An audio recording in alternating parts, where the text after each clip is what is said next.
Hello hi అండి, welcome to our channel. ఈరోజు మన వీడియోలో అందరికీ ఎంతో ఇష్టమైన అండ్ ఏదో కష్టంగా ఫీల్ అయ్యే చికెన్ ఫ్రై పీస్ బిర్యానీ చాలా అంటే చాలా ఈజీగా అండ్ మీరు చేసిన ఇంట్లోనేనైనా రెస్టారెంట్ నుండి తెచ్చుకున్న ఫీల్ వచ్చేలాగా నేను మీకు చెప్తాను. సో ఖచ్చితంగా చూడండి, ఫాలో అవ్వండి. మన ఈ చికెన్ ఫ్రై పీస్ బిర్యానీ కోసం మీరు ఎటువంటి మ్యారినేషన్స్ చేయక్కర్లేదు, పెద్దగా కష్టపడక్కర్లేదు. అరౌండ్ 40 మినిట్స్లో ఇన్స్టెంట్గా చేసేసుకున్న బిర్యానీ అనమాట. సో చాలా బాగుంటుంది, ట్రై చేయండి. 2 మీడియం సైజ్ ఆనియన్స్ కట్ చేసుకోండి, అలాగే 2 medium size tomatoes, around 10 to 12 పచ్చిమిరపకాయలు కట్ చేసుకొని ఫ్రెష్గా తెచ్చుకున్న పుదీనా కొత్తిమీర కూడా కట్ చేసుకొని పక్కన పెట్టేసుకోండి. కొంచెం కరివేపాకు కూడా పెట్టుకోండి, ఓకేనా. మనం బిర్యానీ చేసుకుంటామనే అరగంట ముందు బాస్మతి రైస్ని వాష్ చేసి పెట్టేసుకోండి. 2 to 3 టైమ్స్ వాష్ చేసుకొని వాటర్ వేసి పక్కన పెట్టేసుకోండి.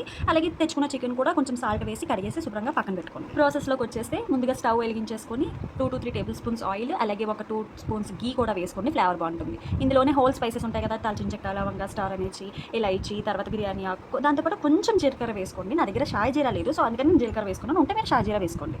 ముందుగా కట్ చేసుకున్న ఆనియన్స్ ఉన్నాయి కదా, అందులో సగం ఆనియన్స్, అలాగే 8 to 9 పచ్చిమిరపకాయలు వేసుకొని బాగా వేయించండి. బాగా వేగిన తర్వాత అందులోనే ముందుగా కట్ చేసుకున్న టమాటోస్ కూడా సగమే వేయండి.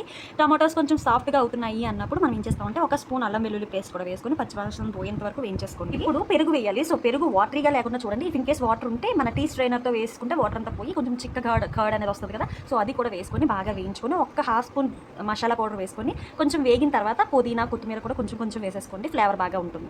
సో అయిన తర్వాత ముందుగా కడిగి పెట్టుకున్న చికెన్ కూడా వేసుకొని ఈ ఫ్లేవర్స్ అన్ని చికెన్ పట్టేలాగా బాగా కలిపేసుకొని మనకి గ్లాస్ రైస్కి 1.5 గ్లాస్ వాటర్, అంటే నేను 2 గ్లాసెస్ ఆఫ్ రైస్ వేసాను. So 3 glasses of water for rice and chicken కోసం అనేది 1 గ్లాస్ వాటర్. అంటే మనం ఎన్ని వేసాను, నేను 4 గ్లాసెస్ ఆఫ్ వాటర్ వేసాను.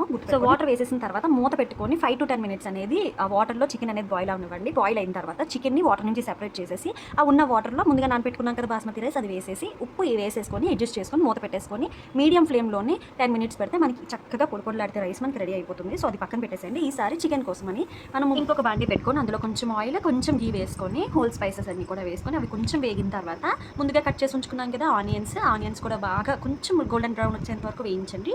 సో వేగిన తర్వాత అందులోనే టమాటో ముక్కలు కూడా వేసేసుకొని బాగా సాఫ్ట్ అయ్యేంత వరకు వేయించుకోండి.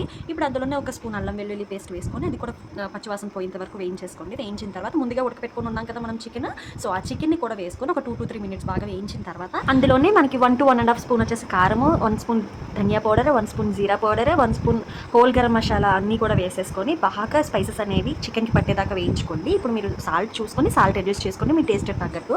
సో బాగా హై ఫ్లేమ్లో పెట్టి వేయించుకుని అందులోనే ఒక గుప్పెడు కరివేపాకు కూడా వేసుకొని ఆ కరివేపాకు ఫ్లేవర్ అనేది చికెన్కి పట్టేంత వరకు బాగా కలుపుకుంటూ వేయించేసుకోండి. టేస్ట్ అనేది చాలా బాగా వస్తుంది. సో ఫైనల్లీ అందులో మనం కొంచెం కొత్తిమీర వేసేసుకొని 2 మినిట్స్ ఫ్రై చేసేసుకొని స్టవ్ ఆఫ్ చేసేసుకోండి. ఇప్పుడు ముందుగా మనం ప్రిపేర్ చేసుకున్న రైస్ ఉంది కదా, సో రైస్ మీద ఈ చికెన్ అనేది వేసేసుకోండి. మీకు నచ్చినట్టు సర్వ్ చేసుకోండి. చిన్న టిప్ ఏంటంటే తినేటప్పుడు లెమన్ పిండుకోండి. ఎక్సలెంట్ అంటే ఎక్సలెంట్గా ఉంది. సో మీ అందరికీ నచ్చిందా? ఖచ్చితంగా ట్రై చేస్తారు కదా. మీకు ఎలా అనిపించిందో నాతో చెప్పడం మర్చిపోద్దు. మీకు ఏ రెసిపీస్ కావాలో నాకు కామెంట్ చేయండి. ఖచ్చితంగా అవన్నీ చేసి పెడతాను. So please like, share, subscribe our channel. Bye bye.